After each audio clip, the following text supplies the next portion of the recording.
What is going on, Stallions? Welcome to the Gamer Heaven, where we focus on the past, present, and future of gaming. Today I'm going to show you two simple modifications that you can do to your Quest 2 headset to get better comfort for those long sessions. Let's get it.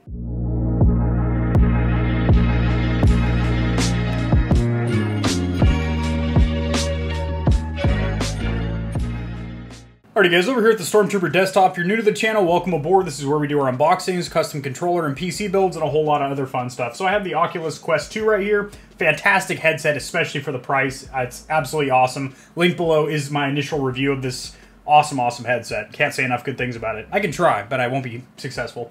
So two things that you do need to upgrade though. I do say need because they're pretty mandatory. Now, the stock head strap is not great. I've heard a lot of reviewers out there covering this headset say it is absolutely trash and it's terrible. I wouldn't go as far as saying all of that. It's definitely not ideal. The original Quest actually had a better headset with a ratchet mechanism, which is easier to adjust, and it was a lot more supportive. This doesn't feel great, but it will get the job done, especially considering the stock battery life is only around 2 hours, so you definitely don't feel any discomfort in 2 hours. But two things that will really degrade the comfortability of your experience is the head strap, and then also this face interface here, or the material that's between your skin, your face, and the headset itself. It feels quite plush and soft, but it's a foam material. It doesn't feel very smooth or very enjoyable to the skin. And also, you do get a little bit of light bleed on the bottom, so in certain games, when you're trying to look down, you might actually see a little crack of light, which is kind of unfortunate and takes you out of the immersion. So for the straps, you can get a licensed Elite strap, which is by Oculus or Facebook. That is $50 US MSRP. You can find that at GameStop, Best Buy, Amazon, etc. However, a lot of third-party companies have headsets that are almost identical in quality and features. However, they retail for about $30, $35, like this generic version here that I got off of Amazon. And as I did mention, the battery life is pretty poor. There are also head straps that do have built-in battery containers, which is awesome. You're able to run a third-party battery, which is great. You can extend the battery life by running a cable down to the USB-C cable here, which I do strongly recommend. I am going to be side-by-side comparing several battery extension kits, whether they're standalones that you have to either pop the battery in your pocket or attach it yourself to the headset, or they're headsets that actually have a built-in battery. Now, like I mentioned, Oculus's licensed Elite head strap, they have the $50 version that does not include a battery, and then they also have a more premium version, which I can't find anywhere, but that does include a little battery in a tray in the back. So with this headset here, you can see it's going to be a lot more balanced because you have this padded, extremely soft, also moisture-wicking material in the back, so you're not going to be sweating too much, which is great, and that's also going to support the back of your head, which is going to feel much better than just having all the weight pulling down on the front of your face. Granted, this is a very light and compact headset. You also, of course, have a Velcro strap on the top. This is going to attach in a way that still utilizes the onboard built-in speakers right there. I believe you can see them. Which, by the way, I do have to say, sound pretty decent. I've heard a lot of complaints about them. I personally think they're pretty darn good. Granted, if you want full immersion, I'd recommend some over-the-ear headphones or even some earbuds, but for being built-in speakers, it gives you good spatial audio to where they don't go in your ears, but they do project around you, and you feel relatively immersed, especially if you're in a quiet room.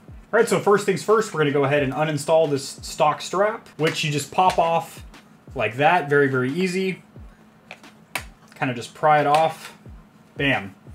Then we're going to need to remove this stock Velcro. We're going to go ahead and take this opportunity while we have the side strap off and we have easier access to this face interface here to install this cover. Now this is really good for you ladies out there, you stallionettes that play VR, because makeup won't ruin this foam right here. You won't have that permanent makeup stain in there because this is rubberized. You can literally just clean it off with some antibacterial wipes and you'll be good to go. This will also prevent a lot of light bleed. Secondly, there is nothing but exposed plastic right here for your schnoz, for your nose, and that I got a big old Italian beak on me, and every once in a while that brushes against that plastic.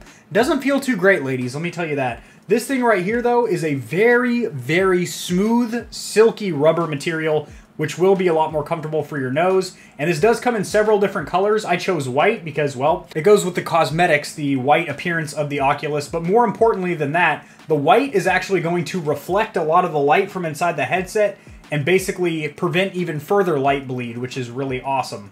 Now this literally just slips over like this, A little bit of dog hair on there. That's good for performance. It gets you extra frames per second. My dog must have just given herself a haircut or something. Now we're cooking with that bacon grease. Bam, so you just make sure the flaps are in the nose hole there. And it's all the way around the exterior like that. And now... Oh yeah, baby girl. That feels way better than that foam. I think it looks better too. It kind of gives you that black and white Stormtrooper look, which might be the theme around here. And like I said, it's more comfortable in the nose region. You have these little flippity flaps here, these little foreskin flaps.